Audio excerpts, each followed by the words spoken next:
Hey, Tony Gasson's here. Y'all gotta give me my logo. I didn't really do it. Somebody did it, so sometimes it looked like horns behind my head. You know how people on symbols and stuff, but I think it represents balance. A guy made it who was consulting with the company, but it's 2 a.m. I'm up in the morning. 2 a.m. getting a little work done, getting the premiere ready for tomorrow season 1, episode 3 of the show I produced, Titles. It'll air tomorrow on YouTube at 9 p.m. And now this is just the beginning. Getting started. And I'm going to be dumping a lot of money, into it, producing and depicting a story. And I'm working on the film, telling my story, because that's the one unique thing. Like with Titles, it's depicting the lessons I teach, but it's also depicting everybody lessons. And so it's a good thing. But I'm gonna tell my story, and then I'm gonna tell some other unique stories just on love and relationships, teaching lessons. And you're gonna see a lot of people follow suit. You're gonna see a lot of relationship coaches and people who speak on relationships, doing the same thing because they see the art form. But and that's the thing. It's just being a trendsetter. It's not really relationship coaches or relationship therapists or counselors putting up tens of thousands of dollars. And eventually it's going to be hundreds of thousands of dollars, and eventually it's going to be millions of dollars. You're not really seeing people put that up to depict the lesson and just teach lessons in another way. But I'm going to lead that charge because, it's typically filmmakers doing it, but they're not professional life or relationship coaches outside of that. They're filmmakers. So I'm going to take and be a professional life and relationship coach as well as author on these topics, but then also produce films on it. And just keep growing, keep building until not necessarily the right opportunity comes, because sometimes you got to create your opportunity. And me, I like having say-so. I like having creative control. I don't like nobody telling me what to do other than God. So I want God to tell me what to do. So with my film, I may do like a fundraiser just to let the community, be a part of it. Let the community be a part of it and invest in it and see it come to life and have complete control. And a lot of times we say we want to see that at the table when honestly we need to be building our own table. And a lot of times we want to, we say we want more stuff, but then we don't want to put our money up for it. And I've always told myself, I always said, I'm not going to raise money to live my dream. But this honestly is not my dream. This is my purpose.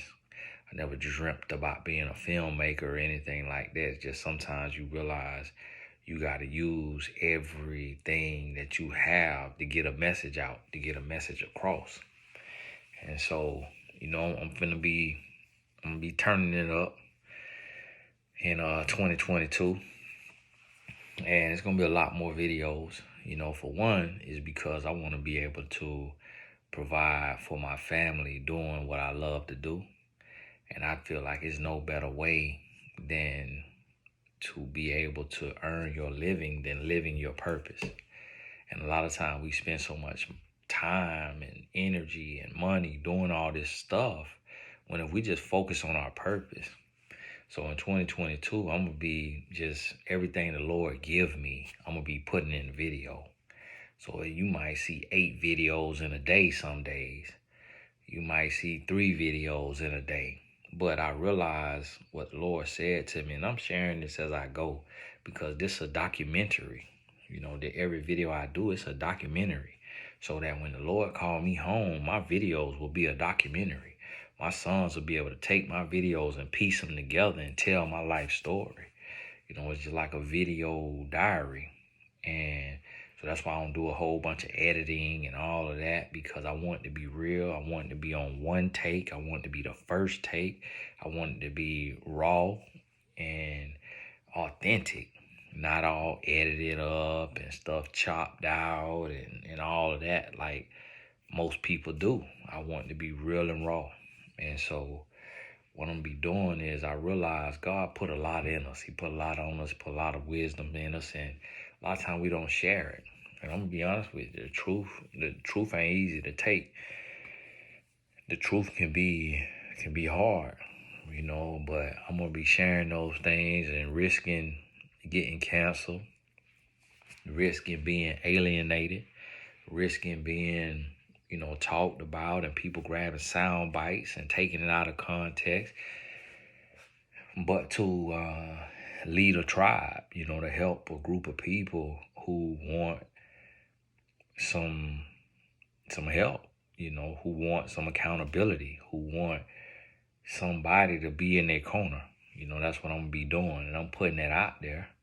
I saw a comment today say, Tony, don't tell them what you're gonna do, or they're gonna try to stop you before you do it. But can nobody stop what God has ordained?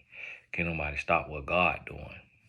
See, the thing about it is when you notice and you look around and you see like Martin Luther King, this great man, and he had all this going on, but they got tapes and they got audio and they got all this stuff of him, cheating on his wife and being a part of, orgies and all of this stuff. And, black people say it, white people say it. We don't know if it's true or not, but what it lets me know is that if it is true, it explains how you could be exposed when you get outside of the will of God. And that's why I don't worship man. I don't worship man. I don't put humans on a pedestal. I worship God. And then even with Malcolm X, at that time, the Nation of Islam, it was a religion of rebellion. It was to rebel against white people. And so there was hate in it. There was vitriol in it. There was, let's take up arms and let's, extract some vengeance. And so when you listen to the speeches, you can tell the speeches are not coming from a place of love. They're not coming from a place of self-love. They're coming from a place of anger, from a place of frustration, and rightfully so. But when you operating from that place, you expose yourself to the attack. And so when when Malcolm X had this epiphany and he's like, whoa, what am I doing? What am I celebrating? Like, who am I following? Like, this man doing this man doing that. What am I following? And then he was taken out when he felt enlightened, when he felt differently. And so that lets you know if somebody will take you out. When you have an enlightenment, that lets you know what it's rooted in. And see, this is the truth that can't be spoken, but I want my truth to be out there. So, whatever God has for me is for me, but my truth out there. The story told. And I realized I've been mincing words and I've been not saying things. And as a follower of Jesus Christ, I have to remember that Jesus was crucified. I gotta remember that I think Apostle Paul was beheaded, if I'm not mistaken. And so I have to remember that even in this day and age, we gotta be bold to carry the truth and speak truth to power. And I can't worry about monetization on YouTube. They gonna cancel stuff. They gonna block stuff. One of my videos the other day, I was on the treadmill talking, and they done demonetized it, talking about it ain't suitable, for ads. Basically, they're saying it's too real. You touch on some real stuff. We can't put advertisements on this. And that is what it is, but I don't have to worry about that because God will touch somebody's heart to send me a blessing, and that blessing make up for what that video would have earned. And God has shown me that, like, listen, focus on the work. Don't focus on the money. Because when I first started at 22 years old, I was focused on the money. And no money was coming. No money was coming. When I stopped focusing on the money and I started focusing on the purpose and on the call, that's when the money came. So that's when I created the saying, don't chase money. Chase purpose, and money will chase you. And what I mean by money chasing you, I don't mean you getting filthy rich. I don't mean all of that. I mean your needs gonna be taken care of. I mean God got you. You're gonna be good. Hopefully you can hear me. I got my little AirPod in. Y'all gotta forgive me. I got my do-rag on because I was in the bed And then I just happened to look at my phone before I went to sleep, and I saw I got the episode 3 email to me, so I got on out the bed. Now it's 2 o'clock in the morning, and I got to be up in 4 hours. 3.5 hours, because I got my alarm clock set up to get up and walk on a treadmill and shoot a video and upload the video, and then I got to be leaving by 7 a.m. for my 7-year-old. He got the flag football national championships. It's about an hour and a half away, so we got to get over there. And he got 3 games tomorrow, so we over there the whole day. So I know I'm gonna be tired, I'm gonna be cranky, grumpy, I'm gonna need a nap. But I'll sleep good tomorrow night. The work got to be done. And sometimes people say, oh, Tony, you got to rest. Oh, you got to do this. Listen, tomorrow ain't promised. We got to do what we got to do when we could do it. It was nice. Jesus stayed up all night. It was time Jesus was in the wilderness 40 days, 40 nights. And I want to be here for my family. I want to take care of my family. At the same time, I realize, you got to do the work. You got to do the work of the Lord. And I was just listening to this guy, this young white brother. I don't even know if he's 30 yet. And this guy made $3 million a month. He made $3 million a month, but he don't serve Christ. He not leading for Christ. He's just making a bunch of money. And it's like, for what? And the stuff he talking about, it ain't changing nobody's life. It's just teaching people how to invest in stocks, how to invest in real estate, about the market. So it's kind of purposeful because it's teaching people, financial literacy or how to build wealth. But at the end of the day, it's kind of just making him rich. And so what the Lord showing me is like, listen, the Lord showing me that he got that same kind of wealth, that the Lord got that same kind of resources, but it could be used for good. It could be used to set the captives free. It could be used to enlighten people. It could be used to save lives. It could be used to change lives. It could be used when you get that platform. Can you imagine, a black man with no college degree making $3 million a month? Lord ain't got me there yet, but I'm going to be there. When I seen that video, I sent it to my partner and I said, hey, within 10 years, I'm going to be here. Can you imagine that? Just the platforms you could have to talk about your business model. And now people going to call it a scam, and people going to call you a charlatan, people going to call you a fake guru. But when they really sit down to analyze you, to see where they could pick you apart, their life going to be changed.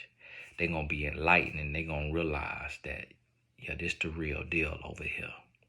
That although it looked like the wealth and the opulence and the blessings of the world, that we so used to the devil giving his minions, that God got it too. That God got prosperity and abundance and enlightenment and favor and grace and mercy. Whatever he has for you in your land, in your time, in your lifetime, in your generation, because people say, oh, if God is about prosperity, why is it people in third world countries who believe in God and they poor? We don't know what they believe in. We don't live with them. We don't know how they living. We don't know what kind of curse the land is under from the things that the forefathers believed in. When we read the Bible, we see lands were cursed. We see families were cursed. We see things that we see the sins of the father, the child paying for. So we can't look at a third world country and say, oh, if God is about, blessing you and prospering you, then why is it people that's starving in the world? That's because humans was put on the world and life was set in motion, and life gonna do what it do. God don't sit in heaven and play chess. It's like if your land got into voodoo, if your land got into witchcraft, if your land got into serving graven images, if your land cursed God, if your land did all of that, and now your land is barren, we can't argue with that. We can't argue with that. If your land started with good intention and it tried to build on the pillars and the principles of the Holy Bible, and your land flourished, but then evil set in and evil trying to take over, and it's the spiritual warfare, then we got to choose which side of the spiritual warfare we gonna be on. But a lot of the stuff, do you know how debt is canceled after 7 years? Meaning it fall off your credit report. My father told me that comes from the Holy Bible. Do you know that a lot of the stuff that they tried to put in the law and in all taxes and everything, a lot of the stuff in America is based on the Holy Bible. And yeah, they went wrong in a lot of ways with, doing stuff. Slavery is in the Bible. And so when they implemented slavery, they thought they was doing something right. But the same way God freed the slaves in the Bible, brought the captives out of Egypt, he brought blacks out of slavery in America. And so it just repeated itself. Slavery was in the Bible, slavery was in America. America was built on biblical principles with some perversion in there, with some deviation in there. But where the oppressed were delivered in the Bible, the oppressed was delivered in America. And then the first will become last, the last shall become first, and that's what we seeing happen. So that's why you could look and see a person who ancestors were oppressed, a person who don't have a college degree, a person who not stamped by the industry, still be successful and still be effective and still be purposeful in the world because of what God doing. So you got to understand that. So the work gonna be done. As long as God let me do it, the work gonna be done. And when he called me home, I'm praying that I have done everything that I could do with the time that I have been given to complete the work that he gave me. So I'm gonna tell you, when you see me working, be quiet. What I mean by that is, don't tell me to rest if God ain't told me to rest. Because I'm hearing from God. I'm sensitive to the Spirit. So when I rest, you're going to see me rest. You're going to see me on vacation. You're going to miss a few days of videos when God tell me to rest. But don't give me no instruction and don't tell me nothing to do in no comments, because the work got to be done. The work got to be done. And the message come from God. And a lot of people ain't going to understand that, and I'm not even religious. Do you know I don't go to church? I don't go to church. I don't pay tithes to a church. I am the church. I am the ministry, meaning that I'm doing the work of the Lord. And so when people get caught up and say, oh, Tony's super religious, Tony's super all this, I'm not religious. I have a relationship with God. I'm ordained and called by God. That's why when I go to talking, the stuff you hear coming out my mouth, when I'm talking for an hour, 2 hours, 3 hours, it's God ordained. Because if it wasn't, then every man who looked like me and my age would be able to talk and express and articulate and explain the same exact way if it was me. It's not me. And that's what you got to understand. So listen, the heat about to get turned up in the kitchen because I feel the Lord moving. I feel the Lord moving. I feel a shift. I feel a shift coming, and I feel emboldened. I feel emboldened because I see the devil so bold. I see the devil so loud, and for so long I've been passive. I've been not speaking on things, not calling names, not addressing things, trying to be friends, trying to tiptoe, trying to be nice, trying not to offend nobody.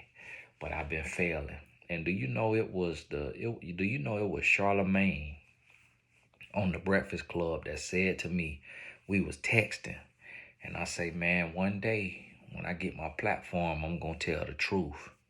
I'm going to tell it all. But I say right now, I'm not big enough to be that real. And he said, man, if our ancestors felt that way that you feel, we'll still be in slavery. So what he was telling me is you telling your truth is what's going to give you your platform. And this comes from somebody that we don't know to be religious, that we don't know as a, as a servant of God. And it's some things that Charlemagne taught me, some things that Lil Duval, the comedian, that is living all kind of ways he be living.